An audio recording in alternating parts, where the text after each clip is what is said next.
Good morning, dear students. Uh, so, in the last class, we have discussed about flora and fauna, in which we have seen the flora consists of all the plants and animals. Sorry, plants in a particular area, and fauna includes all the animals which live in that particular area. Okay. So, in this case, also we have discussed some of the examples. Okay. Next, we have discussed about the biosphere and ecosystem. Endemic species, what are endemic species? वैसे species जो कि एक particular area में ही पाए जाते हैं और कहीं भी वर्ल्ड में पाए नहीं जाते हैं, मतलब कोई एक खास जगह पे ही उनका वो रहते हैं और उसके अलावा और कहीं भी वो नहीं रह सकते। ओके, सो वैसे हमारे जो है एंडेमिक स्पीसीज है कौन कौन से, जैसे जायंट पैंडा हो गया, एशियाटिक लायन हो गया एंड लायन टेल्ड मैकॉक हो गया, है ना। So these are the endemic species. ठीक है। उसके बाद हम लोगों ने देखा था एक्सटिंक्ट एंड एंडेंजर्ड स्पीसीज। तो एक्सटिंक्ट क्या था, जो लुप्त हो चुके हैं, और जो एंडेंजर्ड स्पीसीज क्या होते हैं, वैसे स्पीसीज जो कि लुप्त होने की कगार पे हैं, है ना। जो अगर अगर हम लोग उनका सेफ नहीं रखे, अगर उनका हम लोग केयर नहीं किए, तो जल्द ही वो क्या होंगे, एंडेंजर्ड एक्सटिंक्ट हो जाएंगे, लुप्त हो जाएंगे। ठीक है ना। सो लुप्त स्पीसीज में जैसे कि एक्सटिंक्ट स्पीसीज में डायनासोरस और डोडो है ना। और कुछ इसके आपके, है ना, और भी बहुत सारे इसके एग्जांपल्स हैं, जैसे कि प्लांट्स में भी है नीलगिरी होली और क्राइपेंसी। So these are the plants and animals which are extinct. Okay, so today we are going to discuss about the red data book. ये red data book है क्या, है ना। तो red data book is a source book which gives the record. Okay, क्या बोल रहा है, the red data book is a source book which gives a record of all the endangered animals and plants and animals। ठीक है। कहने का मतलब क्या है कि जो रेड एक जो रेड डेटा बुक है, क्या कहा आपने, ये बहुत ही एक तरह का जीके का क्वेश्चन है ये। रेड डेटा बुक क्या है? तो रेड डेटा बुक क्या है? It is a book which keeps the record, ये रिकॉर्ड रखता है सभी एंडेंजर्ड एनिमल्स और प्लांट्स का, है ना। जो भी एंडेंजर्ड एनिमल्स और प्लांट्स है, ये उनका रिकॉर्ड रखता है।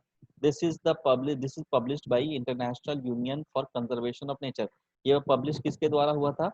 पब्लिश हुआ था यूनियन फॉर इंटरनेशनल यूनियन, है ना, international union for conservation of nature and natural resources, IUCN, Indian international union for conservation of nature and natural resources, full form है इसका, है ना, IUCN का। Now known as world conservation union. अभी जो इसका प्रेजेंट नेम है वो क्या है? World conservation union, WCU। ठीक है।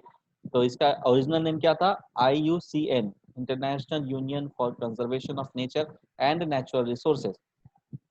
ठीक है। और अभी इसका नाम क्या हो गया है? World conservation union, WCU।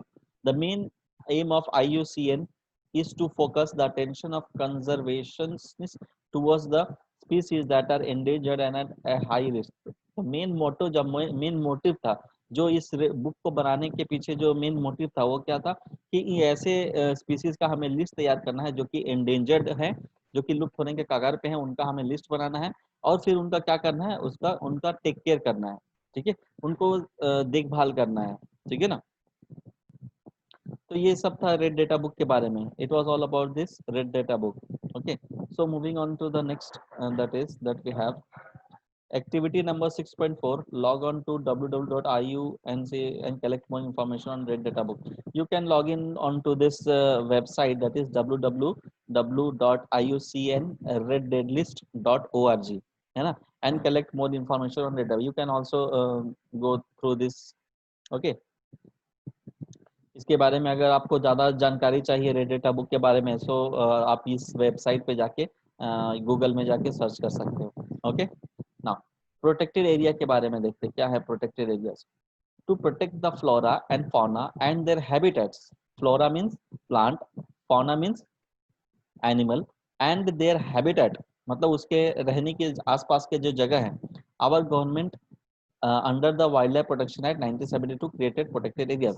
मतलब कि उनको बचाने के लिए 1972 में क्या किया गया? वाइल्ड लाइफ प्रोटेक्शन एक्ट लागू किया गया, है ना। Wild life protection act in 1972 लागू किया। क्यों लागू किया? To protect the fauna and flora, है कि नहीं।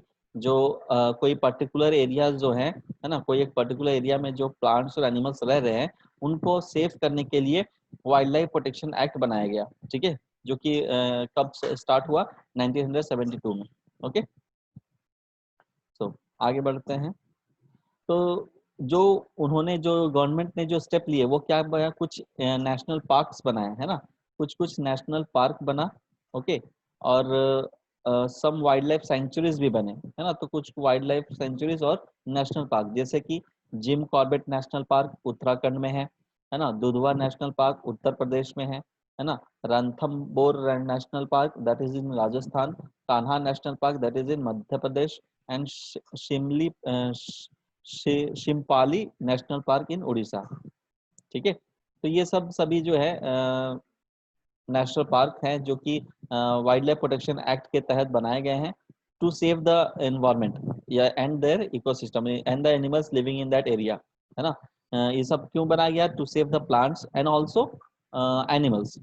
ठीक है, और कुछ वाइल्ड लाइफ सेंचुरीज भी है, जैसे कि Gir wild life sanctuary in Gujarat, Sultanpur bird sanctuary, है ना, द चिंगम sanctuary, Mudumalai sanctuary and Kaziranga century.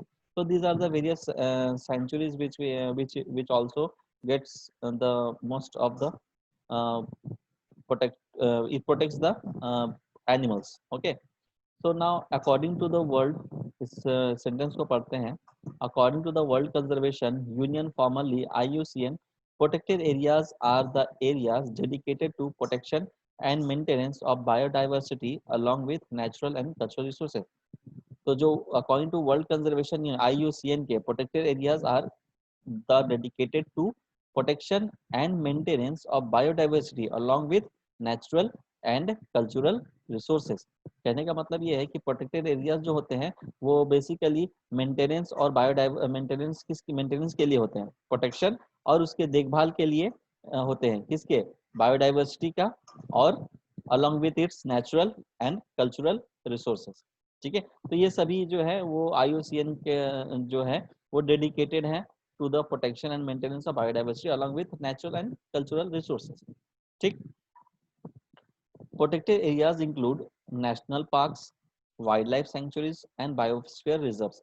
मतलब प्रोटेक्टेड एरियाज जो हैं जैसे कि नेशनल पार्क हो गए जहाँ पे एनिमल्स रहते हैं, वाइल्ड लाइफ सेंचुरीज हो गए जहाँ बर्ड भी रहते हैं, है ना, बायोस्फीयर रिजर्व्स हो गए। ठीक है, so these are the various initiative that the government is taking to protect the wild life, है ना। वाइल्ड लाइफ में क्या हो गया, जैसे कि plants, trees, animals and also the what you से एनिमल्स। ओके, सो आगे बढ़ते हैं। नेशनल पार्क क्या है ये देखते हैं। National park, an area which is strictly reserved for protection of wildlife is called national park। मतलब वैसा एरिया जो सिर्फ वाइल्ड लाइफ प्रोटेक्शन के लिए बना है, जो मतलब कि वाइल्ड एनिमल्स के लिए बना है, जैसे कि जू, है ना। तो जू में क्या होता है, सिर्फ वाइल्ड लाइफ, उसमें जो जानवर, जंगली जानवर होते हैं वो वहां पे रहते हैं, तो वैसी जगह को क्या बोलते हैं, national park. A national park reserves flora and fauna landscape. Flora means आपका जो ट्रीज एंड प्लांट्स है, फौना मीन्स वहाँ पे रह रहे एनिमल्स हैं, और लैंडस्केप मतलब कि जो नेचुरल इन्वायरमेंट है वो, and historic objects of an area. Activities like grazing, hunting, forestry and cultivation are banned here. Grazing माने वहाँ पे जानवरों को लेके जाना, फॉर जैसे कि गाय को लेके चले चराने के लिए, तो वो बंद है वहाँ पे, हंटिंग बंद है ना। फॉरेस्ट्री मतलब कि वहाँ पे जाके पेड़ों को काटना, या कल्टीवेशन खेती करना, वहाँ पे ये सब सभी क्या है, बैन है। No private ownership is allowed, ये प्योरली गवर्नमेंट के अंदर में रहता है, और यहाँ पे कोई भी प्राइवेट जो संस्था का कोई काम नहीं है वहाँ पे। ठीक है, आगे देखते हैं वाइल्ड लाइफ सेंचुरी क्या है ना। वाइल्ड लाइफ सेंचुरी, तो wild life sanctuaries are the areas reserve for the protection of animals only. जो आपका नेशनल पार्क होता है ना, उसमें क्या होता है कि सिर्फ उसमें जो प्लांट्स, एनिमल्स और आसपास के इन्वायरमेंट है वो सबको रखा जाता है साथ में, है ना। मतलब एक तरह से जंगल ही है वो, है ना, बस उसको क्या है, एक अलग सा स्पेस उसको घेर दिया गया है। लेकिन जो वाइल्ड लाइफ सेंचुरीज होते हैं वहां पे सिर्फ हम लोग क्या करते हैं, एनिमल्स का ही प्रोटेक्शन करते हैं, है ना। क्या करते हैं, wildlife sanctuaries are reserved only for the protection of animals only। killing, poaching, killing is on killing को ही और दूसरा नाम क्या दिया गया, poaching, and capturing of animals is strictly prohibited। ये जो है किसी भी जानवर को मारना या फिर उसको कैप्चर कर लेना, ये वहाँ पे क्या कहते हैं उसको, इलीगल है है ना, दंडनीय है। In a sanctuary the following activities are allowed to an extent that this do not affect the wild life. ठीक है, हार्वेस्टिंग ऑफ टिम्बर, मतलब कुछ कुछ एक्टिविटीज हैं जो कि वहाँ पे अलाउड है। वो क्या है? Harvesting of timber. टिम्बर क्या है? एक प्लांट है ना, उसको आप हार्वेस्टिंग कर सकते हो। ठीक है, collection of minor forest product, मतलब कुछ कुछ फॉरेस्ट के प्रोडक्ट्स है, जैसे कुछ हो सकता है कि वहाँ पे आम के पेड़ हो तो आम आप कलेक्ट कर सकते हो, है ना। कुछ और भी ज्यादा कुछ प्रोडक्ट्स आपको जो है, तो अगर लैटेक्स है ना, लैटेक्स मतलब समझ रहे हो, जो जिससे रबर बनाया जाता है, तो उसका आप निकाल सकते हो वहां से, है ना। तो ये सब चीजें वहां पे पॉसिबल है, अलाउड है। ठीक है, आगे पढ़ते हैं। Animals are also protected in zoos. Zoos तो आपने देखा होगा ना, चिड़ियाघर, तो वहां पे एनिमल्स प्रोटेक्ट होता है। The protection in the zoo is not as adequate and comparable to the protection given in sanctuaries. मतलब जो जूज में होता है वो ना, वो उतने ज्यादा प्रोटेक्टेड नहीं होते हैं। ठीक है, ओके, सो और कंपेरेबल भी नहीं होते हैं ना, मतलब कि जो protection in the zoo is not adequate, मतलब उतना ज्यादा कंफर्टेबल भी नहीं है, और क्या है, कंपेरेबल भी नहीं है। ठीक है, जितना जितना फैसिलिटी उस जानवरों को सेंचुरीज में मिलता है उतना जू में नहीं मिलता है। जू में क्या होता है कि वो एक लिमिटेड एरिया तक ही घूम सकते हैं। देखा होगा आपने कि सबके लिए अलग अलग घर टाइप का बना दिया जाता है, वो उसी में घूमते रहते हैं। लेकिन सेंचुरीज और नेचुरल और आपका जो वाइल्ड लाइफ सेंचुरी है, उसमें क्या होता है ना कि वो बहुत ही लार्ज स्पेस में घूम सकते हैं, है ना। In a zoo animals are kept for public exhibition, वहां पे पब्लिक जाके देख सकते हैं। They live in the artificial environment and are given food at specific times of the day. But in sanctuary animals live in their natural habitat, मतलब मैंने बताया ना कि वो कहीं भी घूम के जा सकते हैं नेचुरल हैबिटेट में, मतलब एक तरह से जंगल ही है वो, है ना। Natural habitat and obtain food from their habitat on their own, और उनको अपने खाना जो है अपने से देना पड़ता है। लेकिन जू में क्या होता है, वो रखते हैं वहां पे, पब्लिक उसको विजिट करते हैं, देखते हैं, और उनको जो खाना है वो देते हैं टाइम टू टाइम पे। ठीक है, लेकिन जो हमारा वाइल्ड लाइफ सेंचुरीज में जो जैसा होता है, वहां पे क्या होता है, एनिमल्स को जो है अलाउड है पूरे सेंचुरी में घूमने का। ठीक है, वो कहीं भी घूम सकते हैं, है ना। और वो खाना जो उनको अपने अपने से तैयार करना पड़ता है, अपने आप पे डिपेंड करना पड़ता है। ठीक है, वो दूसरों पे ही डिपेंडेंट है अपने खाने के लिए। ठीक है ना। सो आगे देखते हैं, बायोस्फीयर रिजर्व्स। जिस तरह से आपने देखा कि नेशनल पार्क देखा, वाइल्ड लाइफ सेंचुरीज देखा, उसी तरह से बायोस्फीयर रिजर्व्स है ना। तो देखते हैं इसके बारे में, बायोस्फीयर रिजर्व क्या है। Biosphere reserves is a large multi-purpose protected areas for the conservation of wildlife, plant, animals and resources। मतलब बायोस्फीयर रिजर्व जो होता है वो भी एक तरह का प्रोटेक्टेड एरिया है, और वो वहाँ पे क्या किस चीज का कंजर्वेशन होता है, वाइल्ड लाइफ का, प्लांट का और एनिमल का। ठीक है ना। People are important component of reserve. People जो है, जो आदमी है, जो इंसान है, वो क्या है, इंपॉर्टेंट कॉम्पोनेंट है, मतलब मेन भागीदारी है इसमें। ठीक है, biosphere reserves are developed to conserve biodiversity and maintain ecological balance. इसको इसलिए बनाया गया है ताकि ताकि इसमें जो है इकोलॉजिकल बैलेंस रह सके, है ना। जो जैसे कि प्लांट्स एनिमल्स है, उनको उनके नंबर को बचाया जा सके, वो ना वो उनको डेथ से बचाया जा सके। तो इससे क्या होगा ना, बैलेंस जो है वो मेंटेन रहेगा नेचर में।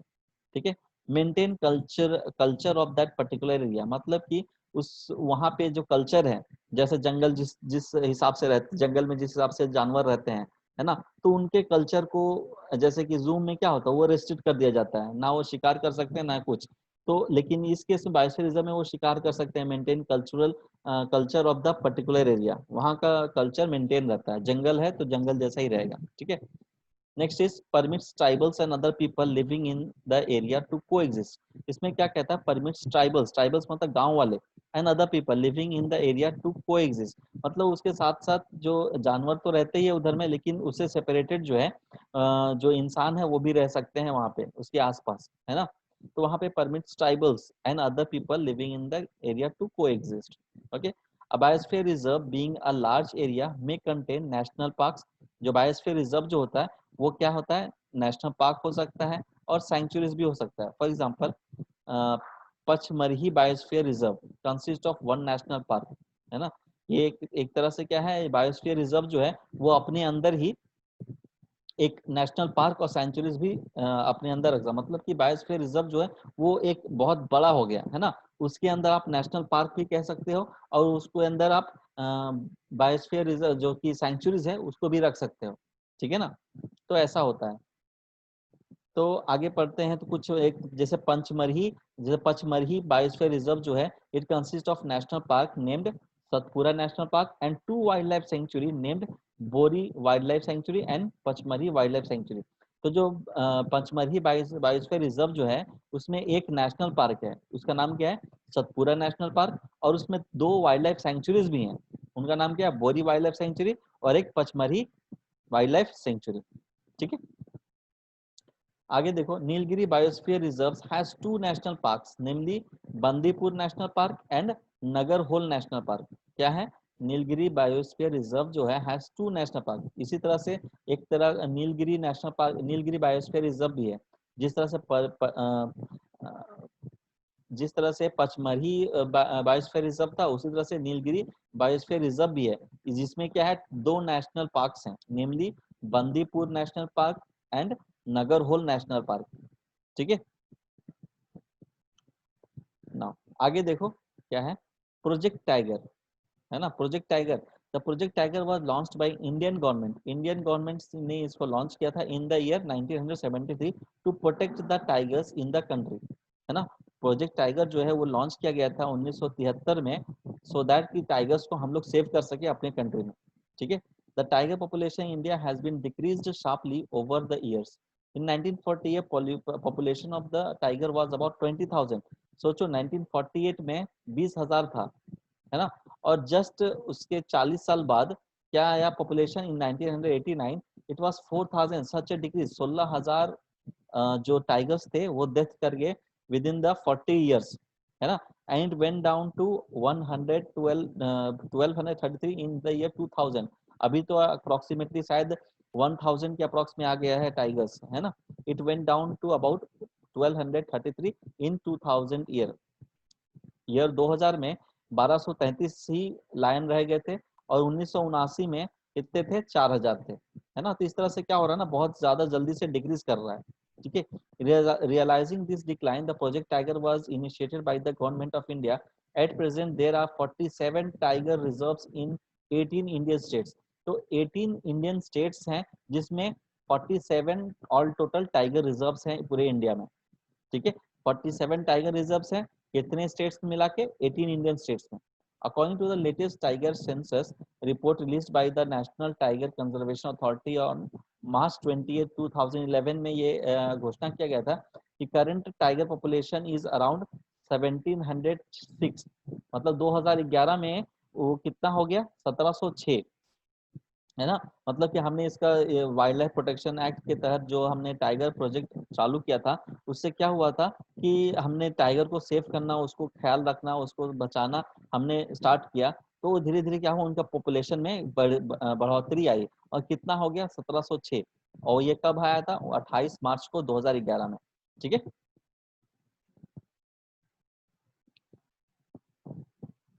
So this was all for, आप यहाँ पे देख सकते हो व्हाट आर द वेरियस जो list of tiger reserves in India, है ना। ये आप चेक कर सकते हो, ऑल टोटल आपको 47 जितने भी है ना, कौन कौन से स्टेट में है वो आप देख सकते हो। ठीक है, ये वाला लिस्ट आप देख सकते हो। So this was all about this chapter. Okay, आप एंड जो होम, है ना, जो होमवर्क रहेगा आपका, वो ये आंसर ओरली में डिफाइन और ये एक्सपैंड द एब्रिविएशन, आयु से मतलब फुल फॉर्म लिखना है। ठीक है।